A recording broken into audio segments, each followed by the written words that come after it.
원래 노래 하나 부르고 시작하려는데 노래가 잘 될지 모르겠습니다. 송아지 송아지 얼룩 송아지 엄마 소, 이보다 좀 더 잘 부르는데 음도 잘 못 잡겠네 보니까. 엄마 소도 얼룩소 엄마 닮았네. 2절 어떻게 하지요? 송아지 송아지 얼룩 송아지 엄마 귀도 얼룩 귀 귀가 닮았네. 잘하시네 보니까. 여러분, 이 노래는 청록파 시인 중에 한 사람인 박목월 시인이, 지금은 그분 물 좀 갖다 주시면 좋겠어요. 제가 지금 갈증이 자꾸 나서 그랬습니다. 예. 중학교 때 집에서 기르던 소를 보면서 지은 시를 이제 곡을 붙인 국민 동료가 됐습니다. 그런데 이 노래를 가만 생각해 보면 송아지가 엄마 소를 닮는데 얼룩한 귀까지도 엄마 소를 닮았다는 거죠. 우리는 하나님의 자녀인데 참 안 닮았어요. 보면 아버지를 좀 더 닮아야 되는데 아버지를 더 닮아가는 것이 우리의 신앙의 목표고 가야 되는 과정이고 또 그것이 우리의 표대라고 저는 생각합니다. 그리고 또 이렇게 한 번씩 재직 수련회 하면 있죠. 또 저희 교회도 외부 강사 많이 오시고 우리 노 목사님도 저희 교회 두 분 오셔서 참 많이 성도들이 은혜를 참 많이 받았습니다. 그런데 저는 그런 생각을 합니다. 예, 감사합니다. 컵은 써도 됩니까 이거는?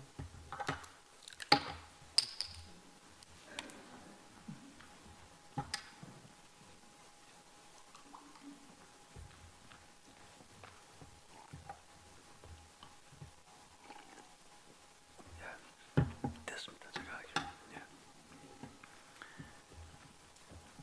옛날이나 지금이나 엄마들이 공통된 고민이 있습니다. 옛날에는 아이들이 한참 먹으려고 하는데 먹을 것이 없어서 걱정이고, 지금은 먹을 것이 너무 많은데 엄마가 해주는 걸 잘 안 먹습니다. 자꾸 바깥 음식을 좋아합니다. 근데 여러분, 교회도 그렇습니다. 자기의 교회 성도들에게 제일 맞는 생명의 양식은 담임 목사님이 주시는 겁니다. 그리고 외부 강사가 한 번씩 와서 설교하는 건 그냥 피자나 치킨 같은 한 번씩 군것질 하는 겁니다.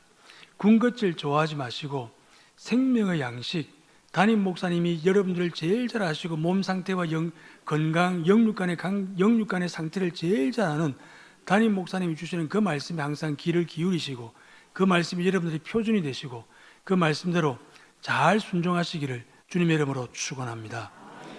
저는 가족이란 말보다 식구란 말을 더 좋아합니다. 왜냐하면 있지요. 우리는 담임 목사님이 이렇게 정성스럽게 주일마다 지어주시는 생명의 밥솥을 함께 나누는 사람들입니다. 그 양식을. 그래서 우리는 같은 밥솥에 밥을 먹는다고 해서 뭐라고 합니까? 먹을 식자, 입구자, 식구라고 하는 거예요. 그래서 식구가 사실 가족보다 더 가까울 수 있습니다. 같은 밥솥에서 밥을 먹으니까. 온천교회 성도님 여러분들은 같은 밥솥에서 목사님이 정성스럽게 지어주시는 그 생명의 양식 늘 사모하는 마음으로 잘 드시는 믿음의 식구들 되시기를 주님의 이름으로 축원합니다. 여러분, 우리가 사는 세상은 쉬운 세상은 아닙니다. 하나님 아버지를 닮아가려고 해도 자꾸만 닮고 싶은 것들이 많이 여기저기서 불쑥불쑥 나타나니까 그 하나님 아버지 닮아가는 것이 항상 우리의 삶 속에서 이것은 영적인 싸움이 되고 어렵기도 합니다. 근데 여러분, 우리가 그래도 마지막에 하나님 앞에 칭찬받으면 좋지 않겠어요? 저는 초등학교 1학년 때, 원래는 초등학교 1학년 때 1학년 2반이었습니다. 그런데 1학년 1반 선생님, 저는 옛날에 남일국민학교라고 지금은 경일초등학교로 바뀐 것 같더라고요. 혹시 그 학교 나오신 분 계시는지 모르겠는데 대청동에 있습니다. 근데 그 학교를 제가 1학년 2반에 들어갔는데 1학년 1반 선생님이 저를 딱 지목해가지고 자기 반으로 데리고 가셨어요. 그래가지고 자기 반으로 데려가셔가지고 나를 집에까지도 데려가고 밥도 먹여주고 그리고 잠도 재워주었어요. 그 1학년 1반 선생님은 바로 제 어머니였습니다.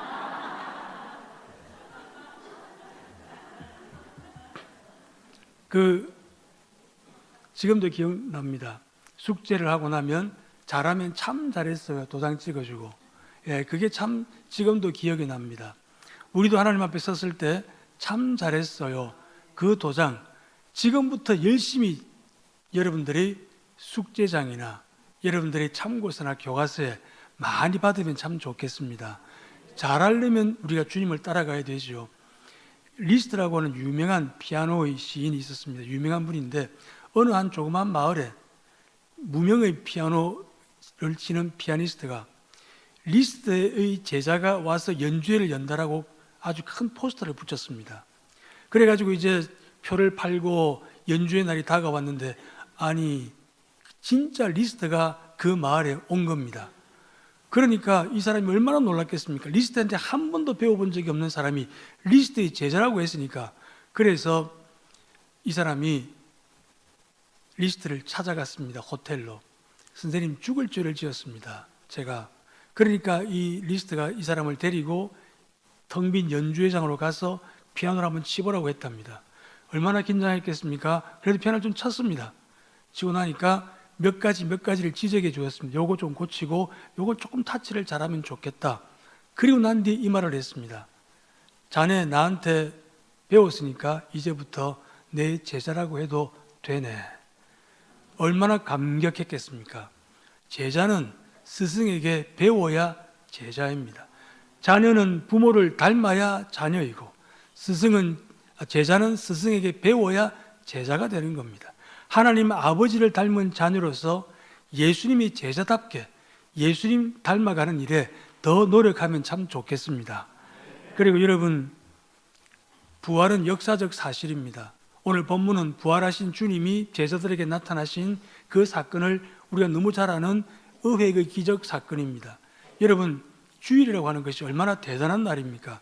하나님이 온 우주 만물을 창조하시고 6일 동안 만드시고 하루를 쉬시고 그 다음에 제7일에 쉬셨고 예수님이 십자가에 죽으시고 3일 만에 부활하셨고 그리고 성령님이 오순절에 강림하신 그 성삼위 하나님의 모든 역사가 창조와 구속과 교회를 세우고 우리를 구원해 주시는 이 역사가 함께 다 모인 날이 바로 주일이에요. 그래서 세상은 이 주일을 빨간 날이라고 부르는 사람, 할러데이라고 부르는 사람, 공휴일이라고 부르는 사람, 일요일이라고 부르는 사람도 있지만 우리는 이 날을 주일이라고 부르는 사람들이 됐음을 감사하시기를 바랍니다. 그래서 저는 참 감사한 건 이 주일을 1년에 한 번 주님이 만들지 아니하시고 한 달에 한 번 안 만드시고 딱 일주일에 한 번씩 만드셔서 6일 동안 우리가 여러 가지 세상에서 힘들고 어렵게 자칫 잊어버리고 살다가 제7일째 되는 날 주님 앞에 나와 예배하면서 다시 한번 내 신앙을 회복하고 하나님 말씀 듣고 하나님께서 깨우쳐 주시는 그 목표를 향하여 다시 한 번 더 시선을 고정하고 우리의 방향을 조정하고 동선도 한번 체크해보고 이렇게 일주일에 한 번씩 주일날 교회 나올 수 있다는 것이 얼마나 복인지 모릅니다. 우리가 보통 주일 성수 하지요. 그러나 사실은 우리가 주일을 지키는 것이 아니라 주일이 우리를 지켜주는 것입니다. 주일이 있기에 우리의 신앙이 주일 때문에 지켜지는 것이고 주일이 있기에 우리의 믿음이 자라는 것이고 아버지를 닮아가고 예수님의 제자가 되어가는 것이 바로 주일날 우리에게 주시는 은혜임을 믿으시기 바랍니다. 여러분 주일을 소중하게 생각하십시오. 주일 함부로 생각하지 마시고 주일을 경히 여기지 마십시오. 별거 아닌 것 가지고 주일날 빠지고 별거 아닌 것 가지고 뭐 주일날 쉽게 그냥 빠져버리고 생략해버리는 이런 일들은 주님의 제자로 우리 살아가는 사람으로서 부끄러운 일이 아니겠습니까? 지금 오늘 본문에 보니까 예수님의 제자들이 예수님 부활하신 걸 보고도 고기 잡으러 갔습니다. 베드로가 고기 잡으러 가겠다고 하니까 우리 7명이 따라가는데 제자들 명단을 가만 보면 이 중에 어부 출신이 별로 없어요. 고기 한 번도 안 잡아본 사람들 또 따라갔습니다. 남이 장에 가니까 따라가는 사람들입니다. 요즘 우리가 사는 세상이 안 그렇습니까?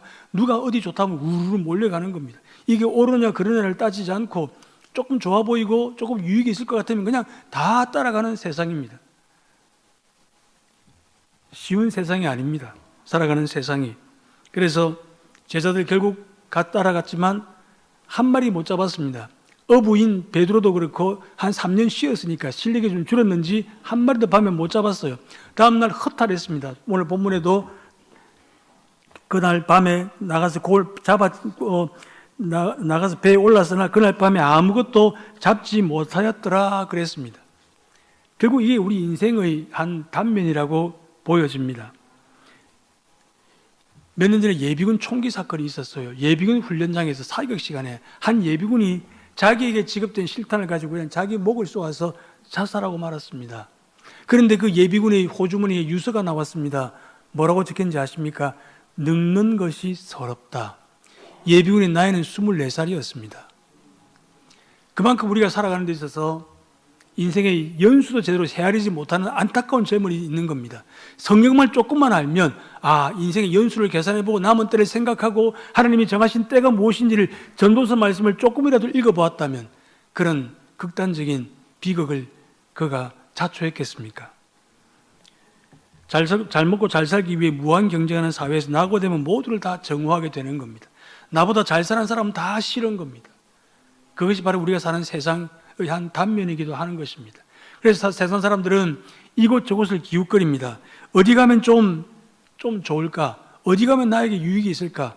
찾아갑니다. 그래서 많은 사람들이 신을 찾습니다. 제가 이전에 살던 아파트도 좀 산 밑에 있었는데 그 바로 뒤에 절이 있었어요. 그래서 사실 새벽기도 올 때 힘들더라고요. 그런데 새벽기도 나오는 게 참 힘든데 어떤 때는 새벽기도 투덜투덜하면 나왔습니다. 이 새벽기도 누가 만들었노? 이렇게 나오는데 벌써 그 우리 집 뒤에 있는 그 절에 새벽 불공을 드리고 오는 아줌마들이 우르르 내려오더라고요. 그 사람들은 1시간 전에 갔대요, 거기. 그리고 불공 다 드리고 내려옵니다. 그리고 여러분 옛날 우리 할머니들 정한수 떠놓고 기도할 때 목욕 재개합니다. 얼마나 정성스럽게 하는지 몰라요. 여러분 한번 물어볼까요? 손 안 드셔도 되는데 여러분 새벽기도 나오실 때 목욕 재개하고 나오시는 분 별로 안 계시죠? 그냥 부시해가지고 나옵니다. 그냥 저도 보면 새벽기도 보면 이렇게 뒤에 앉았을 때 보면 우리 이 여성도님들 머리 막 뒤에 그냥 이 까치집을 지어가지고도 그렇게 오시더라고요. 그래가지고 그냥 와서 그냥 주여 이렇게 하는 겁니다. 그러나 여러분 한 가지 생각해 볼까요? 새벽에 그렇게 일찍 가서 불공 드리는 사람들, 그리고 불교에서 삼보일배라는 게 있어요. 세 걸음 걷고 한 번 절하고, 그 삼보일배 여기서 저기까지만 하더라도 허리가 아마 엄청 아플 겁니다. 그리고 3,000배가 있어요. 우리 교회 한 여집사님은 불교를 믿다가 이제 예수를 믿게 됐는데 이분은 남편이 갑자기 쓰러져 가지고 교회 와서 뭐라도 잡으려고 교회를 왔습니다. 그 교회를 왔는데 제가 그분이 임종 예배를 4번 가서 드렸어요. 남편이 안 돌아가시는 거예요. 죽는 줄 알았는데. 그런데 결국 6개월 만에 돌아가셨습니다. 하지만 이분이 그 6개월 동안 계속 교회를 나왔습니다. 그래서 믿음이 들어서 지금은 집사님으로 찬양대원으로 얼마나 잘 섬기는지 모릅니다. 근데 이분이 얼마나 독한 불교신자였냐면 그 아이들이 중고등학교를 다닐 때 해인사에 3,000배를 하러 보냈습니다.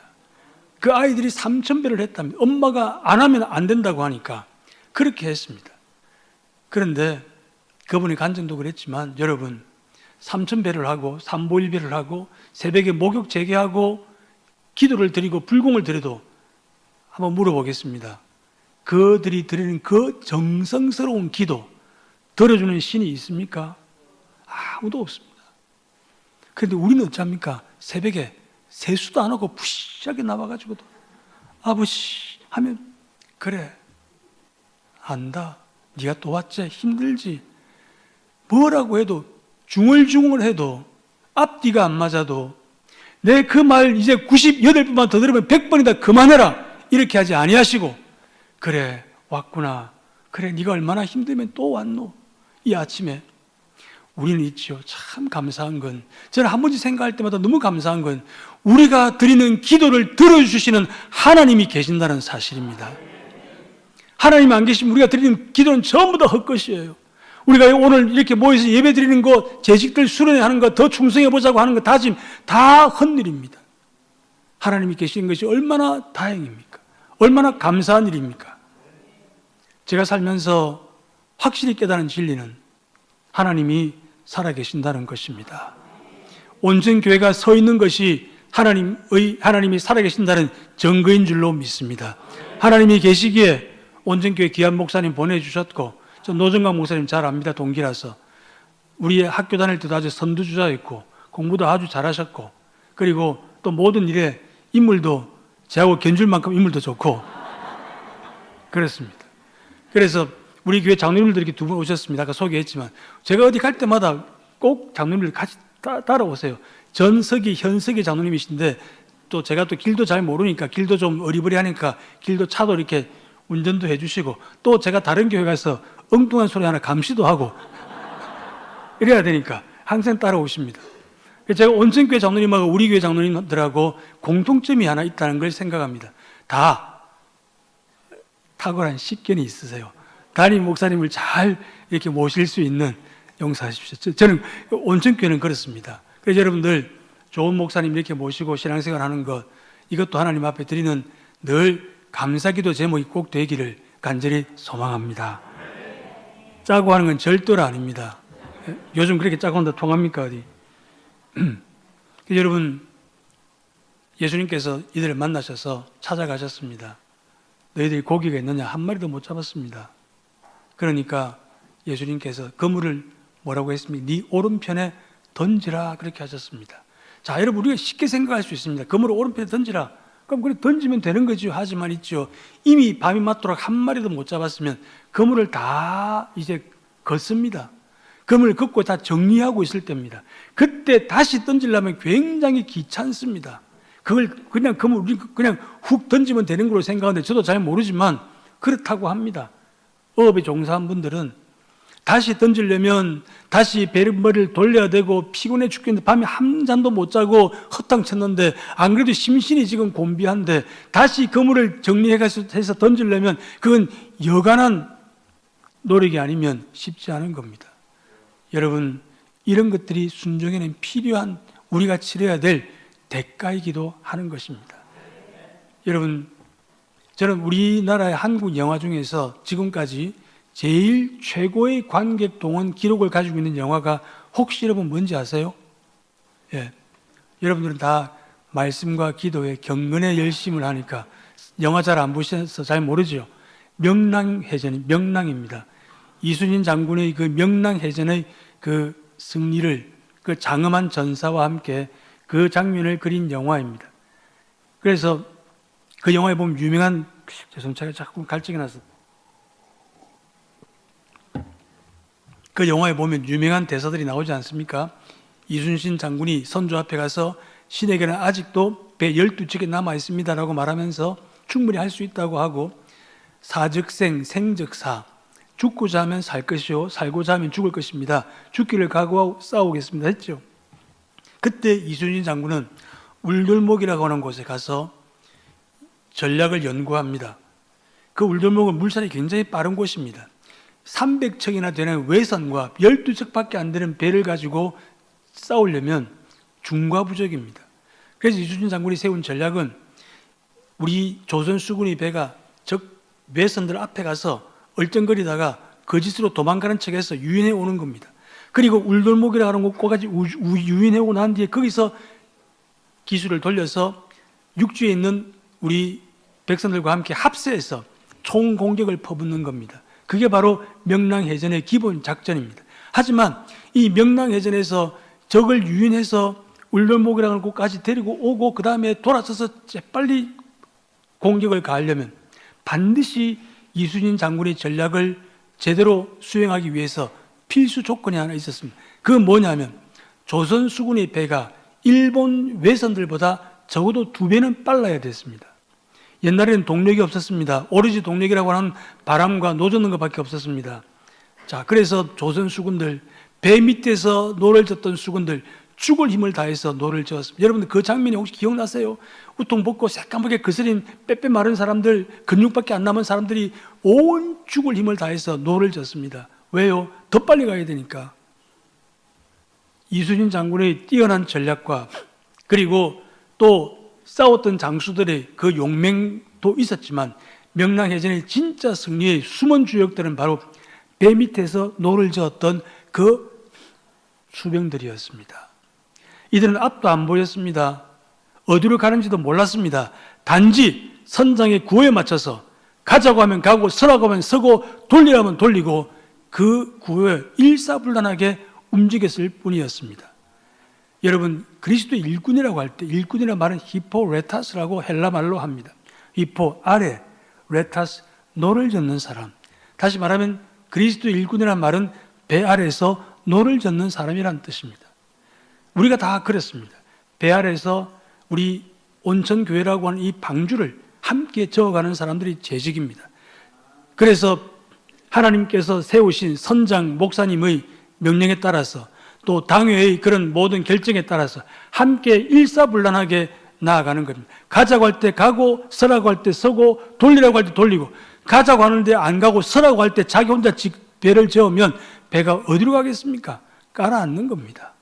사랑하는 여러분, 하나님께서 선장으로 세우신 목사님 그리고 또 당회 모든 리더에 여러분들이 함께 순종하셔서 열심히 배를 잘 젓는 정말 배 잘 저어서 명랑해전 이상으로 이 악한 영들과의 영적 싸움에서 대첩을 거두시기를 주님의 이름으로 축원합니다.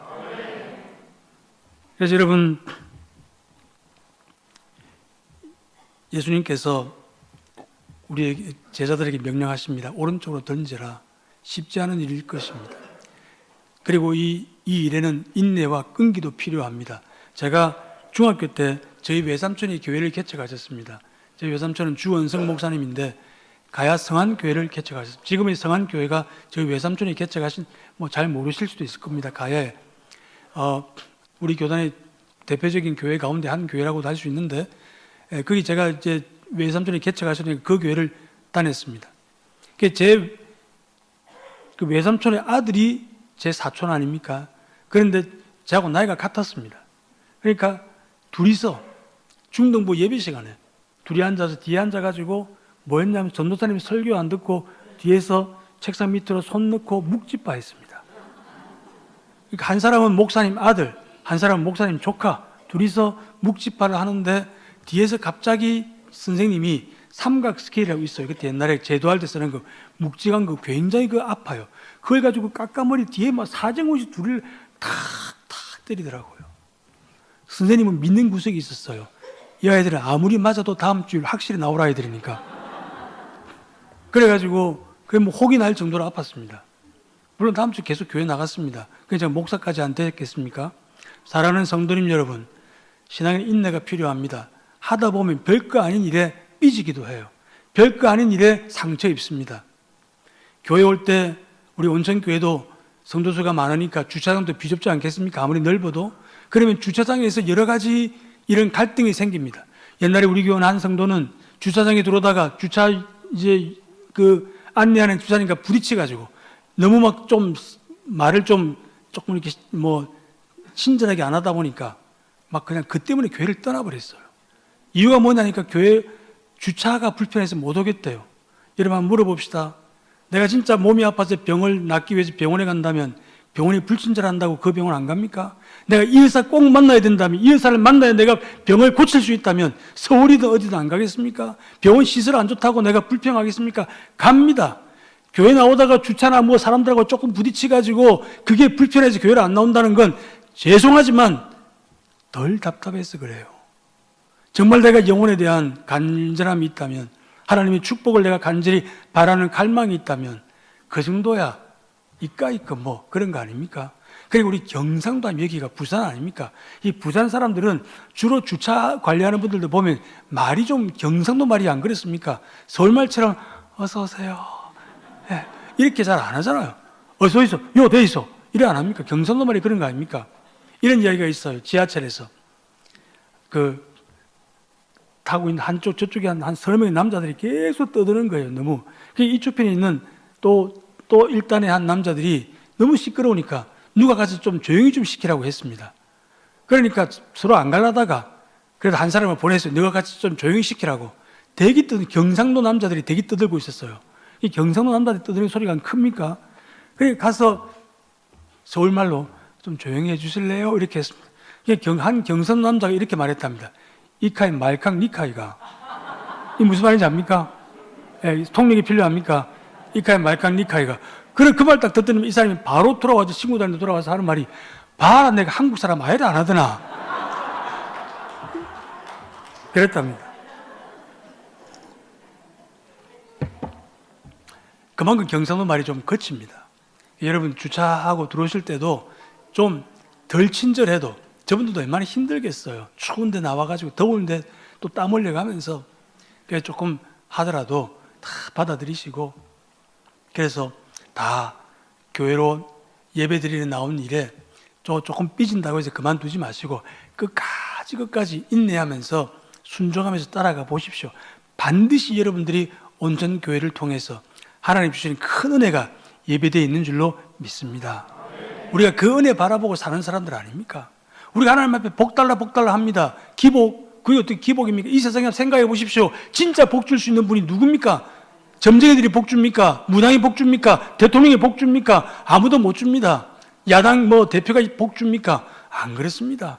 오직 복을 주실 수 있는 분은 복의 근원이신 천지의 주제 여호와 하나님밖에 안 계십니다. 그러니까 우리가 그분 앞에 나가서 주구장창 복 달라고 하는 거 아닙니까? 그 정상이죠. 하지만 그냥 우리가 바라는 복이 세상 사람들도 바라는 그런 복과 똑같다면 복의 목록을 좀 바꾸셔야죠. 리스트를. 세상 사람들이 생각하지도 못하는 하나님이 진짜 복이라고 하는 것들을 우리가 좀 구해야 되지 않겠습니까? 그 복을 받아야 그게 진짜 복이고 영혼이 잘된 것 같이 범사가 잘되고 강건하게 복과 은혜가 우리 가운데 있게 될 줄로 믿습니다.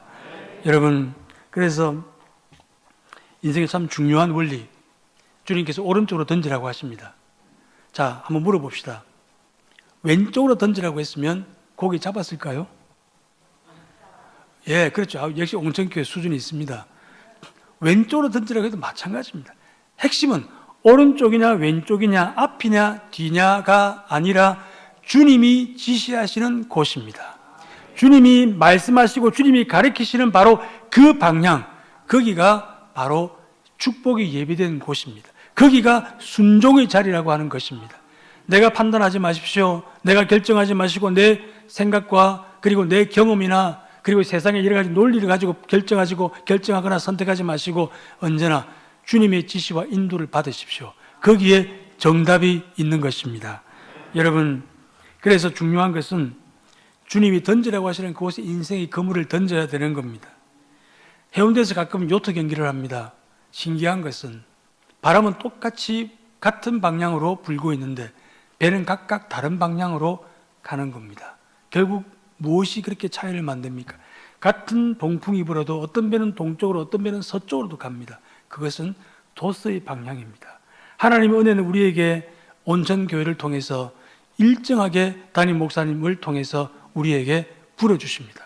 그런데 내 은혜의 돛을, 믿음의 돛의 방향을 어디다가 두느냐에 따라서 어떤 사람은 앞으로 잘 가기도 하고 어떤 사람은 모로 가기도 하고 어떤 사람은 뒤로 가기도 하는 겁니다. 어떤 사람은 제자리에 뱅뱅 돌기도 하는 겁니다. 여러분, 바라기는 이런 모두가 다 여러분들의 믿음의 돛을 잘 맞추셔서 언제나 은혜 받기 제일 좋은 방향으로 돛을 맞추십시오. 그렇게 맞추셔서 항상 모두가 다 한 방향으로 하나님 인도하시는 대로 표대를 향하여 잘 달려갈 수 있는 우리 성도들, 제식들 되시기를 주님의 이름으로 축원합니다. 여러분, 결국 돛을 어떻게 사용하느냐에 따라서 승부가 결정된다고 말씀드린 것과 같이 하나님의 은혜의 바람이 우리에게 불어와도 방향 제대로 맞추면 다 놓쳐버리는 겁니다. 주님이 지시하시는 방향 잘 가십시오. 상황을 따르지 말고 원리를 따라 가십시오. 중요한 원리입니다.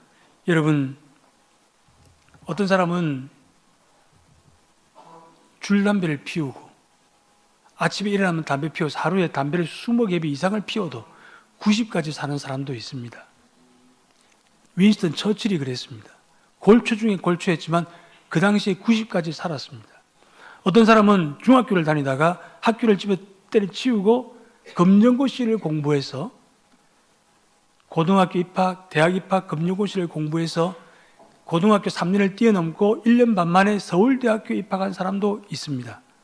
그러나 여러분, 이 두 가지 경우는 예외입니다. 예외를 따라가지 말고 원리를 따라가세요.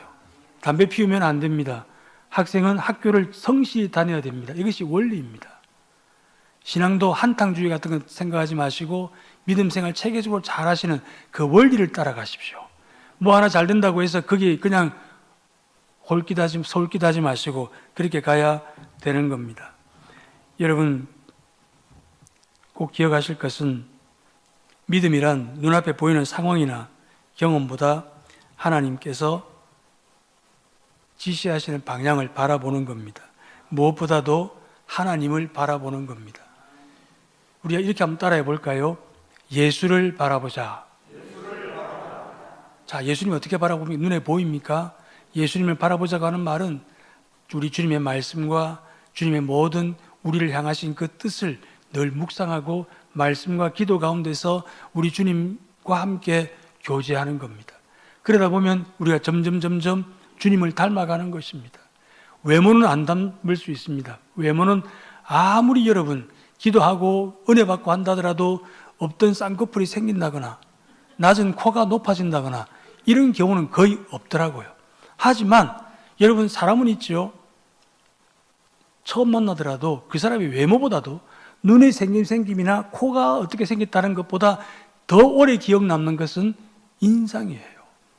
인상이 좋은 사람이 오래 기억 남고 더 호감을 줍니다. 아무리 잘생겨도 청승맞게 잘생기면 뭐합니까? 그러니까 결국 사람은 인상에 의해서 다른 사람들에게 어떤 감동과 영향을 줄 수 있는지가 결정이 되는 겁니다. 예수 잘 믿는 사람은 여러분 가만 보세요. 밤에 똑같이 철야를 합니다.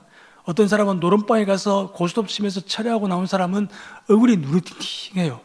그러나 온천교회 와서 철야 기도하고 나간 사람은 얼굴이 해맑고 얼마나 밝고 빛이 나는지 몰라요.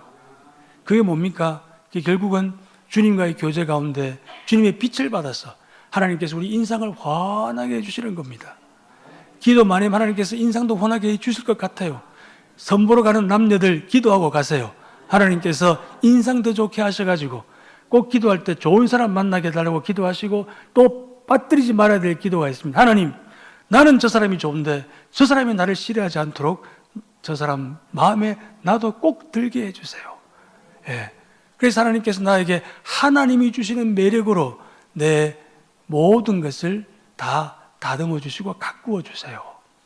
이러면 결국은 흔히 하는 말로 콩깍지를 하나님께서 딱 씌워 주시는 겁니다.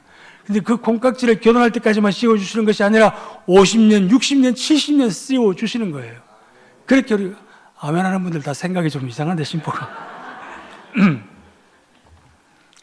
예, 그래서 우리가 그 뜻을 하나님 뜻을 제일 많이 알고자 알 수 있는 그 방편이 바로 기도이고, 그리고 하나님께서 우리에게 예배를 통하여 말씀을 통해 들려주시는 하나님의 지시인 것입니다. 몇 년 전에 한번 화제가 된 사건이 있었죠. 사건이라기보다는 오늘 제가 물을 거의 다 마실 것 같네요 보니까. 한 유명한 시합이 있었습니다. 우리나라에서 바둑을 제일 잘 두는 이세돌 구단과 처음 이제 AI가 만들어낸 알파고라고 하는 그 바둑 기계와 대결을 벌이는 세계의 대결이었습니다. 전 세계로 중계가 됐습니다. 우리나라 사람들도 많이 봤을 것 같습니다. 기억나세요 혹시? 예. 성경을 안 보고 그런 거 보시고. 예. 근데 이제 그 대결에서 이세돌 우리나라 최고의 바둑계의 최고 고수, 인간계의 최고 고수가 1승 4패로 졌어요. 그리고 그 알파고의 그 바둑이 지시하는 대로 바둑을 둔 사람은 중국의 6단 무명의 바둑 기사예요. 아무튼 그것도 프로지만 실력으로 하면 이세돌에게 안 되는 사람입니다. 하지만 이세돌은 자기 실력만 가지고 했고 이 중국의 기사는 자기 실력은 다 접어두고 알파고가 시키는 대로 해서 최고의 고수를 이긴 겁니다. 여러분, 우리 인생의 최고의 고수는 하나님이세요. 나는 참 궁금한 게, 저는 바둑을 한 8급 정도 두는지 잘 모르겠는데 지금 또 안 두지 더 잘 모르겠지만 정말 신기한 건 있죠. 이 바둑 두는 분 계실 거 아닙니까? 바둑 두다가 돌이 몇 개 탁 흐트러졌다 합니까? 이러면 그걸 찾지를 못해요. 어디 있었는지. 그것 가지고 많이 싸웁니다. 여기 안 났나? 여기 안 났나? 그런데 바둑 기사들은 있죠. 처음부터 끝까지 전부 다 복기를 다 해요. 어디 놓았는지 전부 다 하나하나를. 참 신기하더라고요. 저는 그게 머리가 굉장히 뛰어나다고 생각했는데 바둑 해설가가 그런 말을 하더라고요. 바둑 기사들이, 프로 기사들이 그 바둑돌을 어디 놓았는지를 다 기억해내는 것은 이들이 한 수 한 수를 의미 없이 두지 아니하고 한 수 한 수에 의미를 두었기 때문에 기억을 한다고 그래요. 우리 인생도 어떻게 보면 바둑의 수와 같은데, 저는 오늘 낮에 저희 교회에서 그랬지만 우리 한 젊은 집사 부부가 다대포에 살다가 엄궁으로 이사를 왔어요. 몇 년 전에 엄궁으로 이사를 왔는데 제보고 그러더라고요. 목사님, 저희들이 엄궁으로 이사 온 것이 우리 교회가 엄궁에 있으니까 신의 한 수 같습니다. 이렇게 하더라고요. 저는 그때 그 말을 귀담아 들었습니다. 신앙생활 잘했습니다. 교회에서 초등학교 아이가 중학교에 들어갔습니다. 가해를 하러 갔습니다. 이 중학생이 있죠. 자기 가해 선생님을 전도해가지고 오늘 등록을 시켰어요. 결국 그게 신의 한 수 같은 거 아닙니까? 하나님께서 그 귀한 섭리들이 있었던 거죠. 여러분, 우리 인생의 최고의 고수는 하나님이시기에 하나님이 시키는 대로 가십시오. 하나님이 시키는 대로 움직이시고 거기다가 인생의 발자취를 거기다가 맞추십시오. 하나님께서는 교회 세우신 담임 목사님을 통해서 우리에게 그 길을 알려주십니다. 목사님 말씀이 아니라 하나님 말씀으로 들으시고, 여러분 이런 이야기 하면 어떤 사람들은 요새 어느 시대인데 목사님이 이게 아닙니다. 가만 살아보니까 있죠. 성도들도 그래요. 이게 기도를 받고 어려움이 있으면 가서 상의하고 상담하고 한 성도들 가운데서 문제가 해결되는 사람들이 참 많이 있더라고요. 여러분들의 목사님, 여러분들을 위해서 간절히 기도해 주시고 사랑하시니까 필요하면 여러분들이 찾아가세요. 그리고 만났어요. 그리고 하나님께서 그 인도하심을 하나님, 오늘 우리 목사님을 통해서 하나님께서 내게 말씀해 주실 줄 믿습니다. 그렇게 생각하시고, 개인적으로 안 만나도 바쁘시니까 일하다 못 만나더라도 예배 시간에 여러분 예배 나오실 때 오늘 하나님께서 우리 목사님을 통해서 내게 꼭 주실 말씀, 이 문제를 해결하실 수 있는 말씀을 하나님께서 주실 것입니다. 이렇게 여러분들이 기도가 나오시면 반드시 해결함을 받는 은혜가 있게 될 줄로 믿습니다. 여러분, 그래서 하나님께서는 우리에게 미리 보석을 다 해놓으시는 겁니다. 이사도, 만남도, 직장도, 나중에 그때는 뭔지 몰랐는데, 내가 병원에 가는 것도 뭔지 몰랐는데 우리 교회 어떤 성도님은 병원에 입원해가지고 옆에 입원한 사람을 전도했어요. 그래가지고 그분이 얼마나 교회를 잘 다니는지 모릅니다. 입원을 같이 안 했으면 전도가 안 되는 겁니다. 또 얼마 전에 우리 결혼한 우리 한 집사님은 아들이 40이 훨씬 넘은 노총각이에요. 늘 이 노총각 장가 보내는 게 늘 숙제였어요. 내 죽기 전에 아들 장가 가야 된다고 하는 것이. 이분이 이제 은퇴 집사님인데, 그런데 이분이 무릎이 안 좋아서 무릎 수술을 했어요. 무릎 수술을 했는데 옆에 입원한 사람하고 이런저런 이야기하다가 우리 아들 40 몇 살이다니까, 우리 딸도 40 몇 살인데 우리 그냥 결혼시키자. 그래가지고 얼마 전에 결혼을 했어요. 그게 다 하나님의 보석인 거예요. 보석. 내가 무릎이 좀 쓰다 보면 닳기도 하잖아요. 그럼 무릎을 수술하게 되는데 병원도 딱 그 병원에 가게 하시고 딱 그 시간에 그 사람이 와서 또 수술하게 해가지고 그렇게 만나게 해주시는 겁니다. 그게 우리 하나님의 보석이에요. 미리 하나님께서 다 딱 꼽아놓고 때가 되면 구체적으로 하나씩 만들어 가주시는 겁니다. 여러분, 이런 은혜가 우리 모두에게 충만하기를 소망합니다. 여러분, 그래서 우리 인생이 다 쉽지 않지 않습니까? 살아가는 것이 그래 다 쉽겠습니까? 하나님의 생각 따라가면 지금은 보이지 않지만 머지않아 우리 자녀들이 하나님의 손안에 있는 것도 우리가 보게 될 것이고, 내 생각은 왔다 갔다 하지만 하나님의 생각은 변함이 없습니다. 저는 우리가 가질 구원의 확신 가운데서 하나님이 영원불변하시다고 하는 이 하나님의 비공유적 속성이라고 하는 하나님의 성품이 너무 좋아요. 우리같이 이렇게 변덕이 물 끓듯 하는 사람, 오늘 이렇게 약속해놨다가도 내일 당장 바꿔버리는 이런 우리들이 한 약속을 어떻게 믿겠습니까? 세계적인 지도자들이 한 약속도 못 믿는데, 그래서 우리는 하나님은 한 번 말씀하신 걸 변개하지 않으니까 얼마나 좋은 겁니까? 여러분, 예수님이 우리에게 좋은 분입니다. 예수님이 우리에게 모든 생명을 다 주신 분입니다. 그리고 예수님은 지금도 우리를 위해서 보좌 우편에 기도하시는 분입니다. 예수님이 십자가로 우리가 죄가 다 사함받았고 너무나도 우리를 사랑하시는 사랑의 주님이십니다. 하지만 여러분, 예수님을 여기까지만 아는 것 가지고는 좀 부족합니다. 안국 기독교 초창기에 있었던 일입니다. 안동 지역에 이제 교회에서 전도를 둘씩 짝을 지어서 보냈는데 전도사님과 새신자 둘이를 짝을 지어서 보냈습니다. 이 둘이가 어디를 갔느냐 하면 정자에, 소위 그 안동이라는 곳에 안동 김씨들 이렇게 있고 한 그곳에, 양반들이 있는 곳에 전도하러 갔습니다. 전도사님이 말했습니다.